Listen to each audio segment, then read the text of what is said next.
This is our home, but not just ours. We gather here to remember that this is our home, but not just ours. This land we live on, the water we drink, this air that we breathe.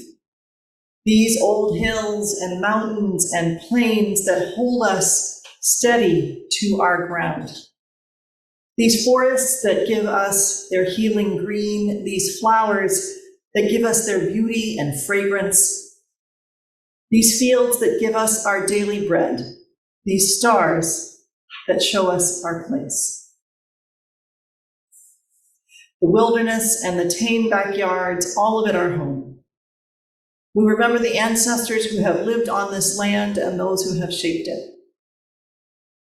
The people of the Lenape Nation are the original stewards of the land where the sanctuary is now, including the Ramapo Lenape Nation and the Nanticoke Lenni Lenape Nation, who today live in and care for the lands that include New Jersey. We remember others that lived on this land before us. New people arrived in the 16th through 19th centuries. We remember those who came from Europe.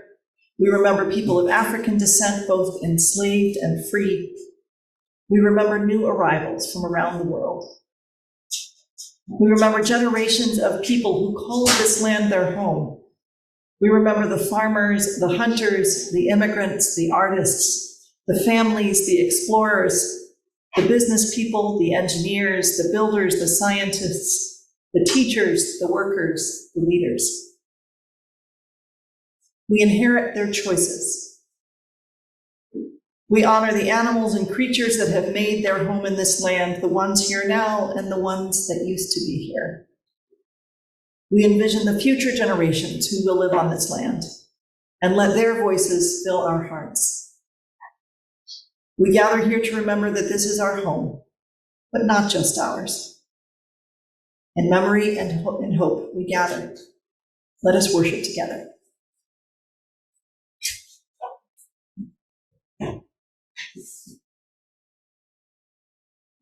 Alive in All Creation by Shari Woodbury. Spark of the Spirit, cupped in earth's embrace, light of love, alive in all creation. As we kindle this flame, we rekindle our connection to the sacred web of life. Morning, everybody. Welcome to the Unitarian Society, located in East Brunswick, New Jersey, and online everywhere. I welcome you to our multi-platform Sunday service. I am Marie Phelan. Today I am your worship associate. My pronouns are she, her. We are one people of many beliefs, many origins, sexualities, and genders. We are all growing, all learning, all loved. Just as you are welcome here. If you are new, a very special welcome to you. We hope you experience connection and compassion and a feeling of coming home. If you are new or newish today, we hope that you will fill out one of our visitor forms at the welcome table so we can be in touch or reach out at the email in the chat. One announcement today, October 8th. There will be a meeting after the service for religious education parents with Reverend Lynn and Michael Sachs. You are welcome to stop by the snack table first. Childcare will be provided. Thank you to our worship crew, Jackie B. and Ken as our worship techs, greeters Bonnie and Dan, and Edie, our chat chaplain.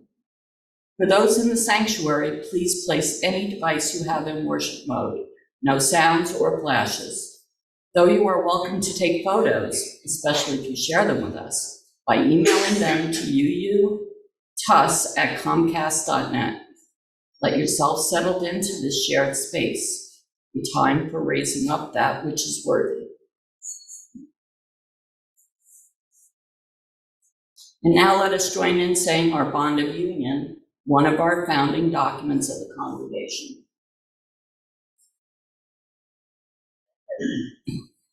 In the spirit of community and service, We unite in the quest for those values that give our lives deeper meaning and spiritual satisfaction, reserving to each individual the right to their own beliefs as to the nature of God and the universe.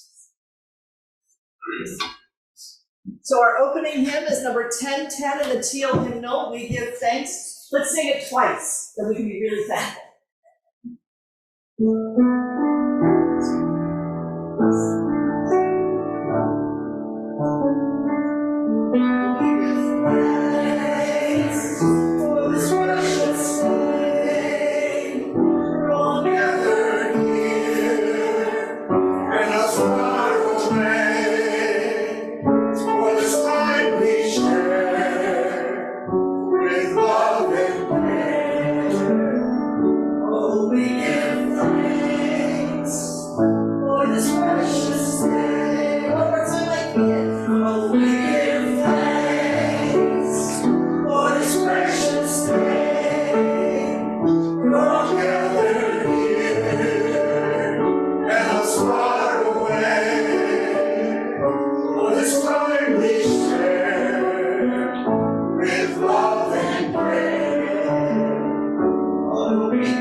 Thank you very much. And next time I will remember about the rise in body and or in spirit.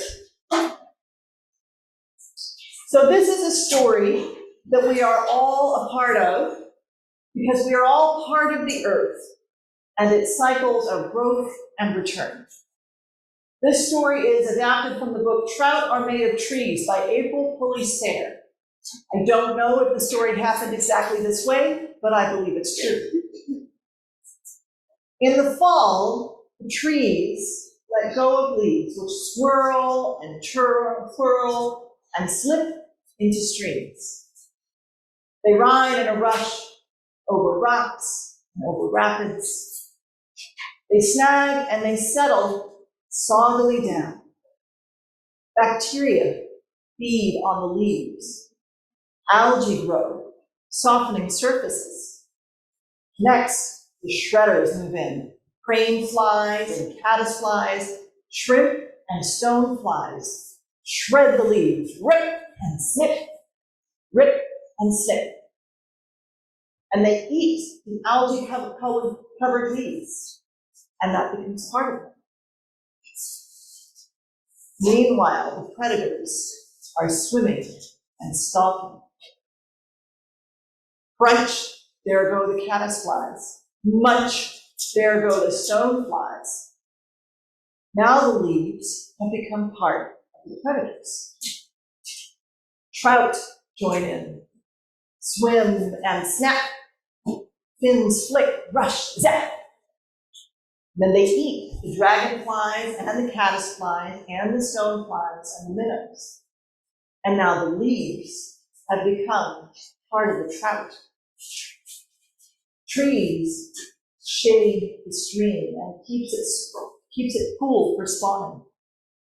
Female trout gather over gravel and lay their eggs, and the males fertilize the eggs. And then here come the hatchlings, and they grow up in a stream that crack, kerplash, is shaped by fallen branches. Trout are made of trees, and so are the bears and the people who catch the trout and eat them. So ends the story, and so begins the story again. Sometimes we think about humans and other living things as separate, but we're all part of the earth together with the trees and the trout and the frogs and all of the other characters in the story. All living things are part of the interdependent web. And we humans, who have a lot of power to make changes in the environment, need to be mindful about using that power wisely.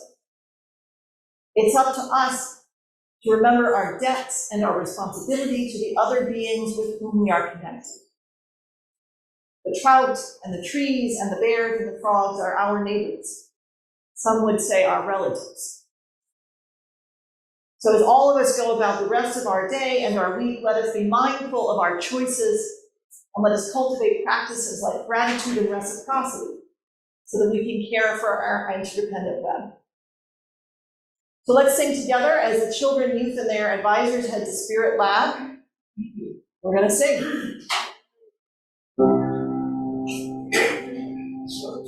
As you journey, may you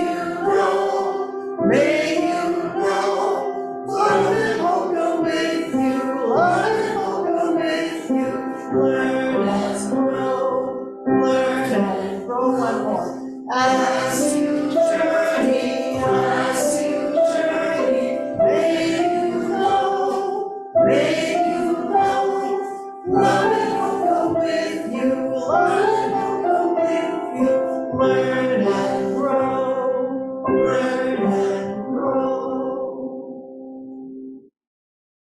One of the gifts of the interim period is the chance to expand our horizons in the worship service. So today we're going to use a meditation hymn that we don't usually use. We will return to Spirit of Life next week. For this week, we're going to learn hymn 1072, Evening Breeze. So we're going to teach it to you and we'll practice it now. And then when it comes time to sing it again after the silent meditation, we will be ready to do that with serenity and mindfulness. And as with our meditation hymns, we're going to stay seated. This song can be around. We're not doing that today. We'll get to that another week. Today, we're just going to learn it in unison. So I'll sing we'll hear it once, and then I'll sing a line and you can sing it back to me.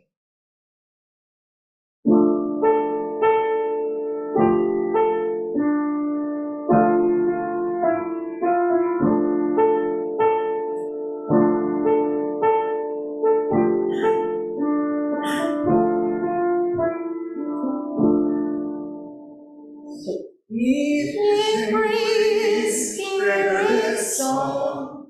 Evening breeze, spirit song. Sings to me when the day is done. Sings to me when the day is done. Mother Earth awakens me.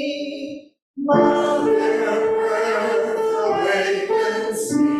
With the heartbeat of the sea, with the heartbeat of the sea. You all are ready. Let's sing it 2 times. Evening breeze, spirit song, sings to me when the day is done. Mother Earth awakens me with the heartbeat of the sea. Evening breeze, spirit song, sings to me when the day is done. Mother Earth awakens me with the heartbeat of the sea.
Please join me in a spirit of contemplation. Spirit of life, ground of our being, root of unified mystery, growing into myriad branches of expression, bring us together now. Bring us close to the earth, ear to the whispering grass, quietly, attentively, waiting with slow breaths, listening for the very stones to cry out with their rocky stories of tectonic plates, meeting and parting, meeting their mineral memories of Hadean days, molten rocks flowing and joining, their ancient legends of stars born out of the collapse of other stars. Help us to remember. Help us to piece together our oneness with matter, our oneness that matters. With one more deep breath, may we rise, star-stuffed, walking and rolling across the surface of an impossible blue-green planet. May we join together to heal what is divided. May we find wholeness within, without, among, between. Eternal source, seed of the universe, help us to grow peace. So be it. Blessed be. Amen.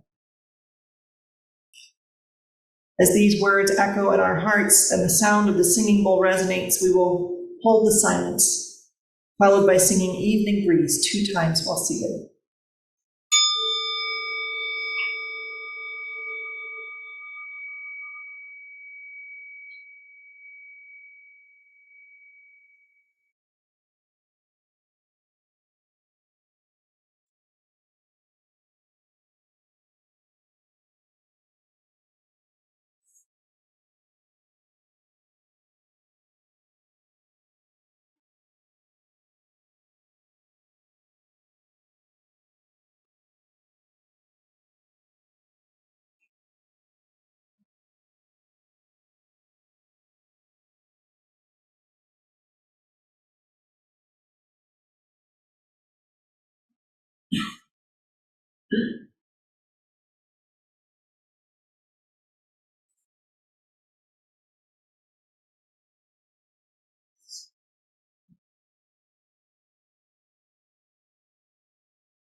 In the spirit of generosity, we will now take up this morning's offering.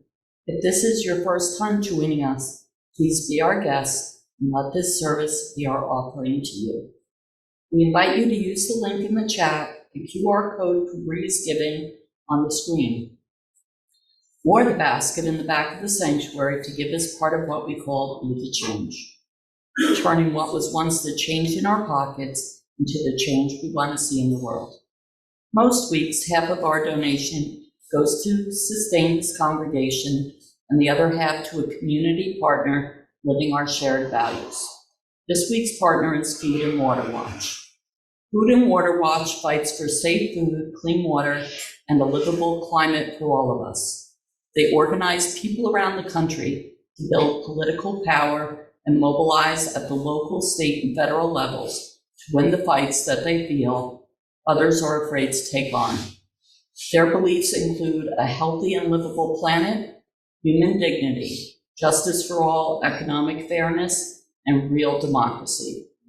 Food and Water Watch has offices around the country, including New Brunswick, New Jersey. They were organizers and participants in the recent March to End Fossil Fuels.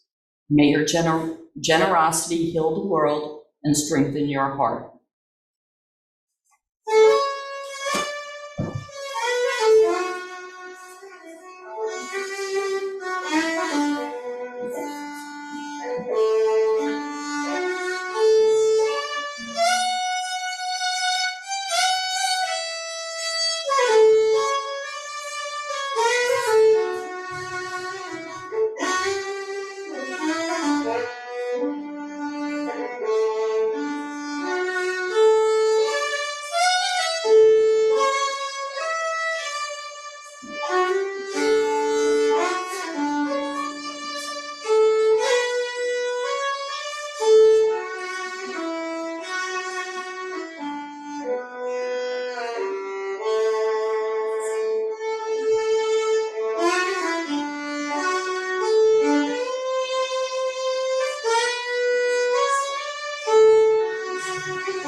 That was lovely, Eamon, thank you.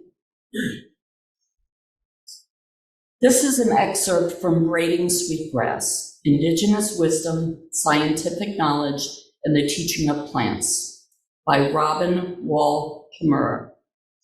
This is from the first section of the book, Planting Sweetgrass. The girl in the picture holds a slate with her name and class of 75 chalked in. A girl the color of deerskin with long dark hair and inky, unreadable eyes that meet yours and won't look away. I remember that day. I was wearing the new plaid shirt that my parents had given me, an outfit I thought to be the hallmark of all foresters. When I looked back at the photo later in life, it was a puzzle to me. I recall being elated to be going to college, but there was no trace of that in the girl's face. Even before I arrived at school, I had all of my answers prepared for the freshman intake interview. I wanted to make a good first impression. There were hardly any women at the forestry school in those days, and certainly none who looked like me. The advisor peered at me over his glasses and said, "So why do you want to major in botany?" His pencil was poised over the registrar's form. How could I answer? How could I tell him that I was born a botanist, that I had shoe boxes of seeds and piles of pressed leaves under my bed, and that I'd stop my bike along the road to identify a new species, that plants colored my dreams, that the plants had chosen me? So I told him the truth. I was proud of my well-planned answer. Its freshman sophistication apparent to anyone. The way it showed that I already knew some plants and their habitats, that I had thought deeply about their nature and was clearly well prepared for college work. I told him that I chose botany because I wanted to learn about why asters and goldenrod look so beautiful together. I'm sure I was smiling then in my red plaid shirt, but he was not. He laid down his pencil as if there was no need to record what I said. "Miss Wall," he said, fixing me with a disappointed smile, "I must tell you that that is not science. That is not all the sort of thing with which botanists concern themselves." But he promised to put me right. "I'll enroll you in general botany so you can learn what it is," and so it began. I had no rejoinder. I had made a mistake. There was no fighting me, only embarrassment at my error. I did not have the words for resistance. He signed me up for my classes, and I was dismissed to go get my photo taken for registration.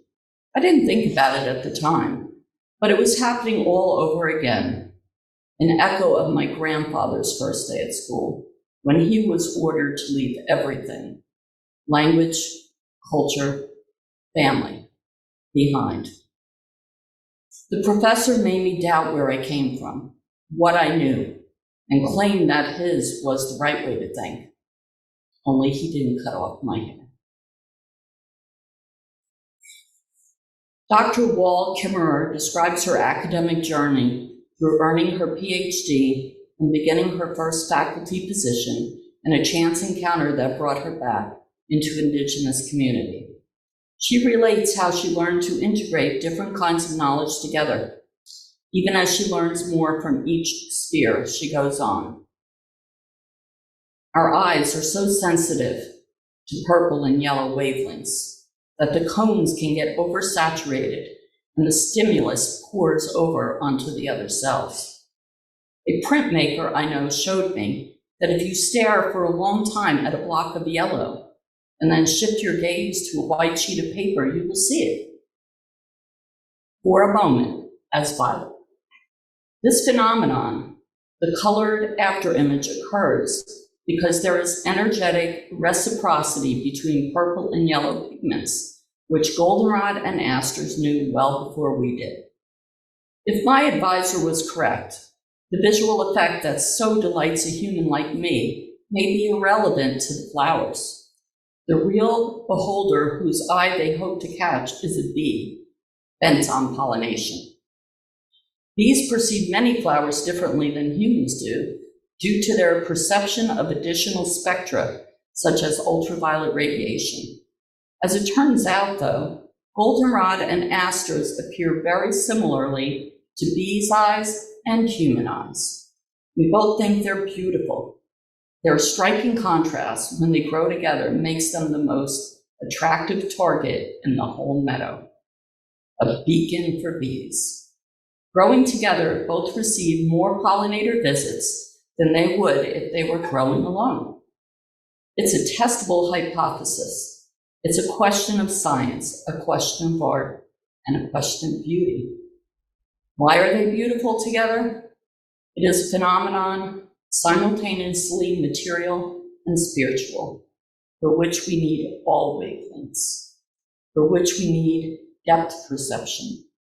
When I stare too long at the world with science eyes, I see an afterimage of traditional knowledge. Might science and traditional knowledge be purple and yellow to one another? Might they be Goldenrod and Asters? We see the world more fully when we use both. Hello, I realized that I forgot to introduce myself. I'm Reverend Lynn Cox. I'm the interim minister here at the Unitarian Society. My pronouns are they, them. I'm new here. Some of you might not have met me yet. Hello. As I mentioned a few weeks ago, the neighborhood where I live enjoys a canopy of mature trees. We're at the top of the hill, not far from a stream, and ours is one of the few backyards without a dog, so it's a favorite for some of the local wildlife. We are regularly visited by little brown birds we can't quite identify, plus grackles and cardinals. But a few years ago, during the cicada season, a call went out to take down residential bird feeders. There was an uptick in the bird mortality rate, and the bird feeders were considered a suspect. And without attention to cleaning and fresh food, bird feeders can be dangerous for birds in any season. And we figured we would miss our visitors, but there would be plenty for them to eat in the woods throughout the spring and summer, so we took our feeder down. Meanwhile, I had a pile of dirt to deal with. How I got several wheelbarrows of dirt in a pile next to the driveway is another story. I thought I'd be able to use it in the garden, but the clay content meant it wasn't especially hospitable to vegetables. And I didn't have time to deal with it for a couple of weeks, and then I had a resplendent mound sprouting with volunteer grasses. So I had a bit of a crisis one Saturday, feeling like a mountain of weeds was an emblem of my failure as a gardener. But I didn't have time to deal with it again. I had a full day of work, and seeing my distress, my kids and one of my partners went to work. My kids do not like to kill plants. I cannot get them to help me weed in the garden. So rather than pull up the volunteer grasses and toss them in the brush pile, they moved dirt and carefully transplanted the volunteers in a decorative border around the patio. And the grasses were perfectly happy in clay soil. They grew. I kept expecting the deer to come along and eat them all up, as they did when we attempted to grow hostas at the edge of the patio. But whatever the deer ate, there was still enough left to allow the mini meadow to keep growing. It wasn't long before the grasses sprouted tufty tops and seed pods. Someone mentioned the cleanup at the parsonage. I was there this morning and noticed a herd of deer coming with their discerning nibbles, wanting to eat the things in the garden and not elsewhere. But they seem plenty well fed, so don't worry. Okay, so back to my pile of dirt. One day, I noticed the cats staring intently out the window. And there were our visitors again. The long grasses and falling seeds provided cover and food and community for the wrens and the sparrows and the chickadees and the grackles and the cardinals. Chipmunks and squirrels and rabbits had their share. Not long after that, we spotted foxes in the yard and we heard the call of a hawk overhead. The little birds still visit, and they are part of a whole network of life. The things that we plant aren't ours alone. The consequences of how we interact with the land matter to humans, but those consequences do not fall on human nature, on human neighbors alone. Caring for a habitat meant that I stopped worrying about trying to squirrel-proof a container of food intended to bring pretty birds into my field of view. And it meant that I had more of a window to understanding how a human can have a place in the family of beings. I would like to think that shifting attention from a narrow group of animals, pretty birds, and their benefit to me, to a systemic view of a habitat and the potential for a positive human role in it, is part of what Dr. Robin Wall Kimmerer is suggesting in her book, Braiding Sweetgrass, Indigenous Wisdom, Scientific Knowledge, and the Teachings of Plants. Dr. Wall Kimmerer is described in her official biography as a mother, scientist, decorated professor, and enrolled member of the Citizen Potawatomi Nation. She searches the intersections of mind, body, and spirit, the meeting places of scientific inquiry and indigenous knowledge, the values held in common by people who listen to the earth. Dr. Wall Kimmerer is looking for a way to cast a positive vision for how humans can be in relationship to the planet, a restorative and just answer to damage of colonization, grounding for a way humans can live peacefully and fully with each other and with the more than human beings in our communities. Without shying away from the realities of climate crisis, Dr. Wall Kimmerer uses scientific evidence and stories and personal experience to encourage readers to listen to the earth, to imagine a different way of guiding our society, to honor what our collective memories already know about living in harmony. Braiding Sweetgrass is a rich book, and I can only share a fragment of its impact on my thinking with a single sermon, but I'll begin with its calls for respect, reciprocity, and gratitude. Respect for Indigenous ways of knowing is axiomatic for Dr. Wall Kimmerer, and yet she knows, as someone who has been through and currently operates in the academy, that this respect is not universal. In the excerpt we heard earlier, her advisor tried to take away that respect from her on her very first day of college. In later anecdotes, she describes how one of her graduate students had to fight with her thesis committee to do research about the impact of different methods of gathering sweetgrass on the health of the sweetgrass population. At the proposal stage, one of the scientists on the committee was dismissive and patronizing in claiming what the people who had been harvesting these plants for generations knew about what they needed to thrive couldn't possibly be true. 2 years of field research and impeccable research and statistical methods showed that the grandmothers had been right all along, that responsible harvesting of sweetgrass led to healthier populations than ignoring the plants entirely. How many times have we heard stories like this? For those who do research professionally or who spend time sharing knowledge in public, how many times have we experienced it? Knowledge gained from direct experience, knowledge gained from generations of lived wisdom, knowledge held in community, is dismissed as being nonsense or not possibly true by people who have set themselves up as experts. And when the evidence, spoken in their own scientific language, proves that what the indigenous people or the ancient stories or the traditional healers have said all along, we wonder at what point respect will become part of research methodology.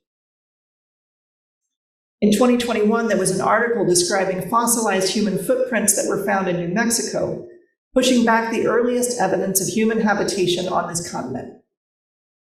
An article published last week in the journal Science confirmed these findings. These tracks were made between 21,000 and 23,000 years ago, when the Ice Age was at its peak. And that's much earlier than what academic archaeologists had previously thought, based on 13,000-year-old stone tools from a prehistoric culture known as the Clovis. Indigenous people have been saying for a long time that their stories tell of ancestors here from that long ago, and their stories have been met many times with derision and dismissal from scientists who insist there could not possibly have been humans here before the Clovis.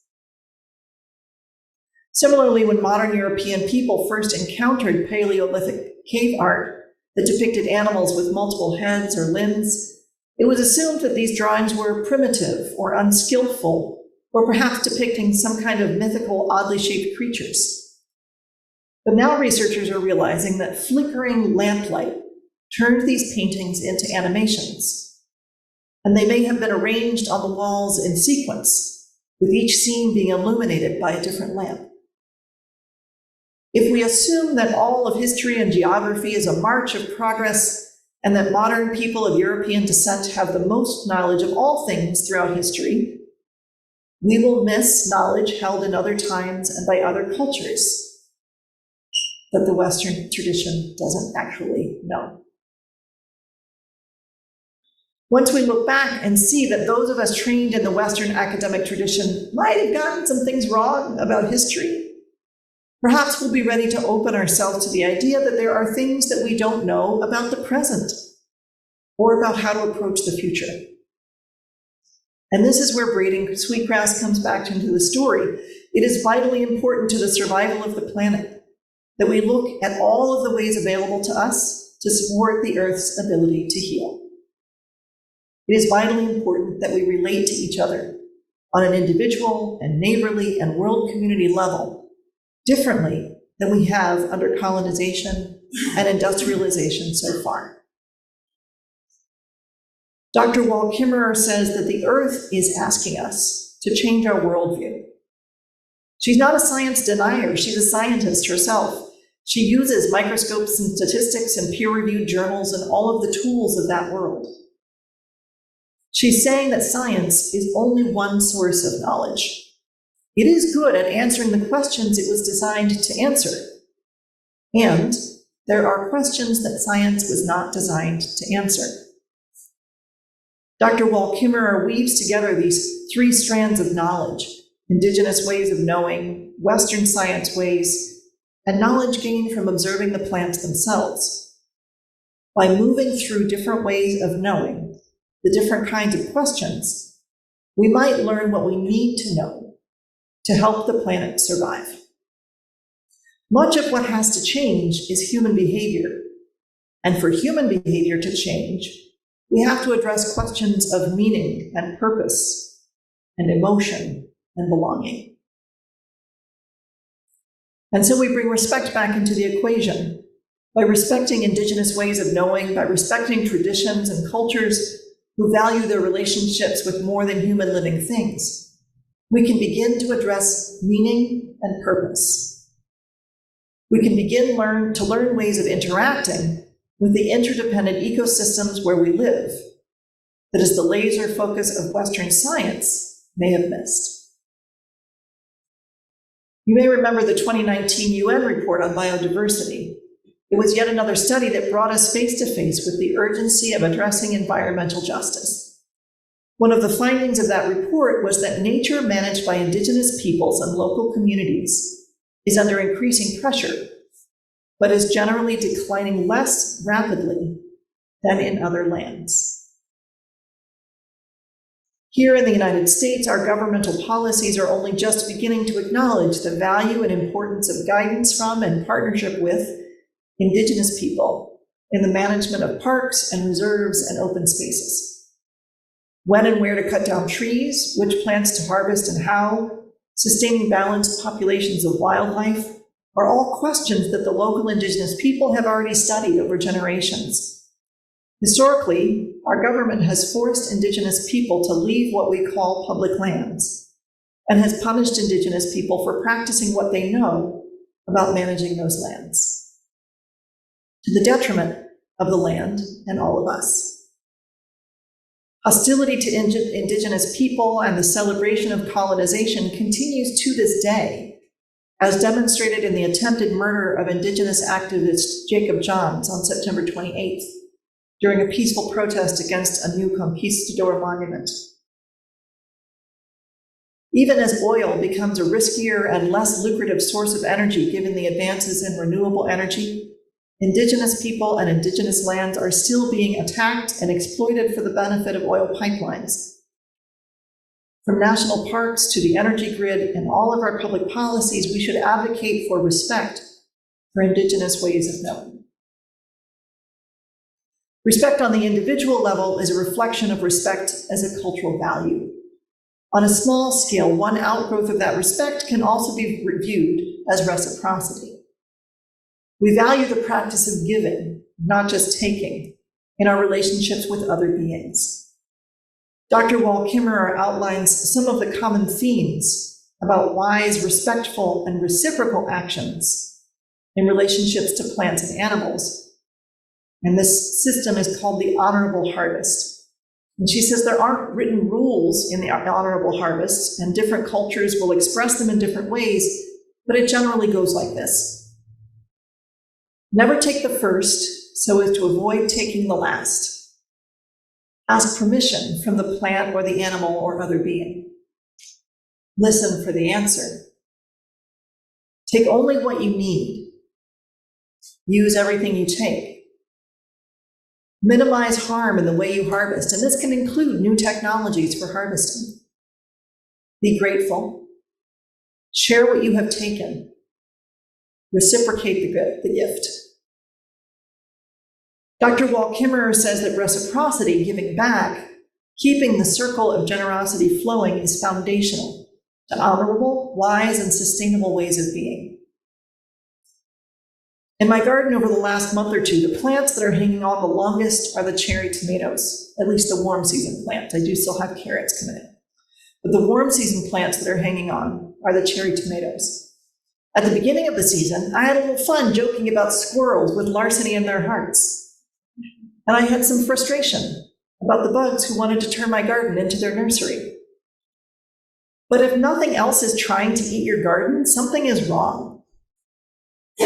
I call it my garden, but I don't really make the tomatoes. Earlier in the season, I didn't make the cucumbers or the strawberries or the chard or anything else that grew there. I did help. I planted seeds, I added water when the rain was slow in coming, I put some compost into the soil. But there is a way in which the plants belong to themselves. They grew through a process that I was powerless to control. And so it makes sense that I give up some of what grows in the garden because it wasn't entirely mine to begin with. The idea that we own the land and all of its fruits thereof is not a universal value. So I give some back. When a cherry tomato splits on the vine, which it does more often in rainy weather, I don't mind slipping it through the fence to where a bird or a squirrel is more likely to find it. Or if I've got several, I take them to the brush pile at the far side of the yard where I know my more than human neighbors like to congregate in the early morning. Some of the seeds may turn into volunteer tomatoes in surprising places next year. When branches fall off the garden plants or have to be pruned, I break them up to speed up the decomposition process and add them to the compost pile so they can give back again to the gardens of the future.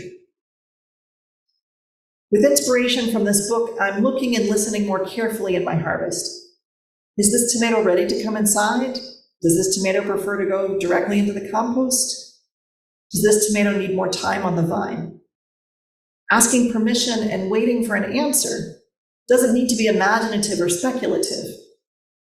It can mean opening awareness to all of the evidence, not just to need or desire.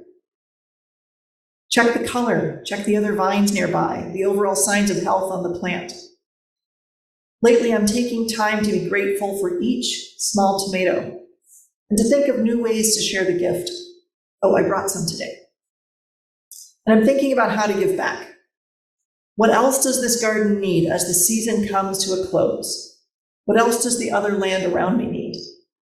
In the wild, some of the plants that have adapted to interactions with humans might benefit if their seeds take a walk for a few yards, or if there's a gift of leaf compost left by the roots. Reciprocity in our relationships is harder when we feel a sense of scarcity. When we're low-resourced or depressed or disconnected or hungry or tired, it is harder to resist taking the first or last of whatever we want or need. It is harder to give back when we doubt that the circle of giving will return to us. And this, again, is why our movements for justice, including environmental justice, must include ways of engaging with meaning and purpose and belonging. You can call those spiritual questions if you like, many people do. But even if spiritual is not a relevant word for you, the reality of those human needs remains. Humans are meaning-making, relationship-seeking beings. And when we are engaging well with those questions, we are more easily moved to act in a reciprocal way, a way that gives back and gives forward. Noticing the gifts we already have among us can ease the feeling of scarcity. And that brings me to my third point, which is that changing our relationship with the planet requires gratitude. In a chapter about the way the people of the Onondaga Nation begin each gathering with gratitude, as expressed in the Thanksgiving address, Dr. Wall Kimmerer reflects on the long-term impact of this daily practice. She writes, "You can't listen to the Thanksgiving address without feeling wealthy. And while expressing gratitude seems innocent enough, it is a revolutionary idea. In a consumer society, contentment is a radical proposition. Recognizing abundance rather than scarcity undermines an economy that thrives by creating unmet desires. Gratitude cultivates an ethic of fullness, but the economy needs emptiness. The Thanksgiving address reminds you that you already have everything you need. Gratitude doesn't send you out shopping to find satisfaction. It comes as a gift rather than a commodity, subverting the foundation of the whole economy. That's good medicine for the land and the people alike." So Dr. Wall Kimmerer reminds us that how we treat one another as people, how we approach when cultures encounter one another, how we treat the earth that is our home and the beings with whom we share it, all of that is tied together. When we lead with gratitude in our personal relationships, the tone changes. When we lead with gratitude in the way we use energy, we are more likely to use it wisely. When we lead with gratitude in our intercultural encounters, perhaps we will be more likely to appreciate learning and less likely to dismiss the ways of knowing that are unfamiliar to us. Dr. Wall Kimmerer used the metaphor of asters and goldenrod to suggest that different ways of knowing enrich and enliven each other. We need scientific knowledge in our quest to change our way of interacting with the planet, in our quest for healing and justice. And scientific knowledge is not the only way of knowing that we need. It is both wise and ethically congruent to support truth and restorative justice for Native communities as we recognize the historic and ongoing harms of colonization. It is both wise and ethically congruent to recognize Indigenous voices and treaty rights when it comes to things like oil pipelines, mountaintop removal, and our relationship with the land. It is both wise and ethically congruent to practice openness and gratitude for more than one way of knowing. By listening with respect to all of our relations, perhaps we may yet help the earth in its capacity for healing. May it be so. Okay, now we're going to rise in body or in spirit. For our closing hymn, it's 163 in the gray hymnal, For the Earth Forever Turning.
It is time now to bring our Sunday service to an end.